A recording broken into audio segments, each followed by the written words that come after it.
નમસ્તે, મારું નામ રાવલ રેયાંશ કલ્પેશ કુમાર છે. હું એકલવ્ય સ્કૂલ ઓફ સાયન્સમાં અભ્યાસ કરું છું. આજે હું તમને ગુજરાતના ગૌરવ સમાન અને ઐતિહાસિક નગરી અંજલપુર પાટણ વિશે જણાવીશ. અંજલપુર પાટણની સ્થાપના ઈસવીસન 746માં અખાત્રીજના રોજ થઈ હતી. રાજા વનરાજ ચાવડાએ પોતાના મિત્ર અનિલ પરમારની યાદમાં પાટણની સ્થાપના કરી હતી. એક સમય પાટણ આખા ગુજરાતનું ભવ્ય રાજધાની હતું. સોલંકી વંશના શાસનમાં પાટણનો ખૂબ વિકાસ થયો.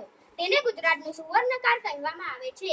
સિદ્ધરાજ જયસિંહ જેવા મહાન રાજાઓએ પાટણનું નામ દુનિયાભરમાં રોશન કર્યું.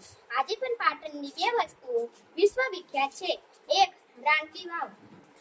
રાણી ઉદયમતીએ આ વાવ બંધાવી હતી. તેની અદ્ભુત કોતરણીના કારણે તેને વર્લ્ડ હેરિટેજનો દરજ્જો મળેલ છે અને આપણી 100 રૂપિયાની નોટ પર પણ તેનું ચિત્ર છે. બે, પાટણના પટોળા, જેના માટે કહેવાય છે કે પડી પટોળે બાદ ફાટે પણ ફીટે નહીં.